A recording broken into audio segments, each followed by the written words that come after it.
মুক্তি পাওয়ার পরে আজকে যে শহীদদের রক্তের বিনিময়ে যে সরকার প্রতিষ্ঠিত হয়েছিল, আমাদের আশা ভরসা স্থল ছিল মানুষের জান মাল হেফাজত এবং মানুষের মৌলিক অধিকার নিয়ে মানুষ একটু স্বস্তিরে জীবন যাপন করতে পারবেন।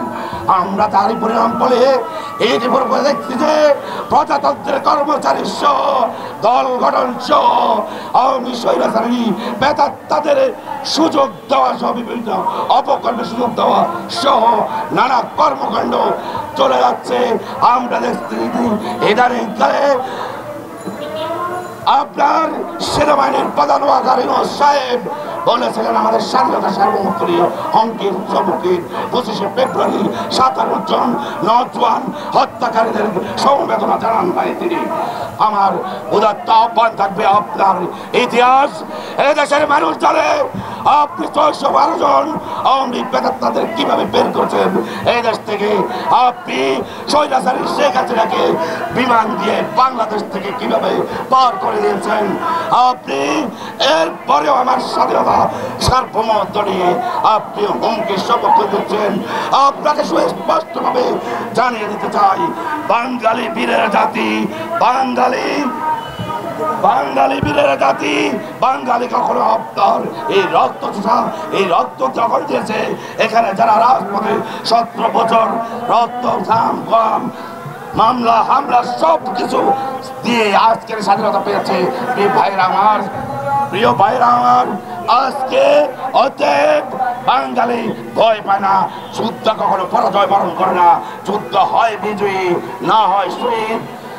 ইতিপূর্বে বাজার মূল্য যেভাবে আপনি অস্থিতির পোষণ করেছেন, সিটি গ্রুপ থেকে বসুন্ধরা গ্রুপ থেকে তাদের পেদারটা তাদেরকে কেন নিয়ন্ত্রণ করতেছে না, করছেন আপনারা স্কুল দখল মাদ্রাসা দখল সহ বিভিন্ন রকমের পায়তারা করছেন। সেদিক থেকে ফিরে এসে জাতির জন্য শান্তির জন্য মায়ের রমজানে সারা বিশ্বে আপনার মানুষ স্বস্তিতে একবার সিয়াম সাধনা করে আমরা আশা করবো বাঙালি জাতি হিসেবে আমরা সেটা করতে পারবো। খোদা হাফেজ। বাংলাদেশ জিন্দাবাদ, বাংলাদেশ জাতীয়তাবাদী জিন্দাবাদ, শহীদ জিয়া মরহুম বেগম খালেদা জিয়া জিন্দাবাদ, তারেক রহমান জিন্দাবাদ জিন্দাবাদ জিন্দাবাদ। ধন্যবাদ। বিএনপির সংগ্রামী ভাইস চেয়ারম্যান জনাব শামসুজ্জামান দুদু ভাই সভাপতিত্ব করছেন।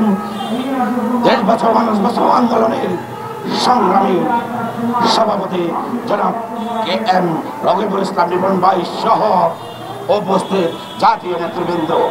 প্রিয় ভাইরা আমার, দুটি কথা নিয়ে আমার শেষ করব। আজকে ফ্যাসিবাদের কবল থেকে যদিও আমরা মুক্তি পাই, মোকাবেলা করতে চাই, কিন্তু প্রশ্ন হলো যদি বাংলাদেশের মাটিতে শেখ হাসিনার সাথে মিলেমিশে কাজ করেছিল 17 বছর, তারা যদি আওয়ামী লীগের দোষর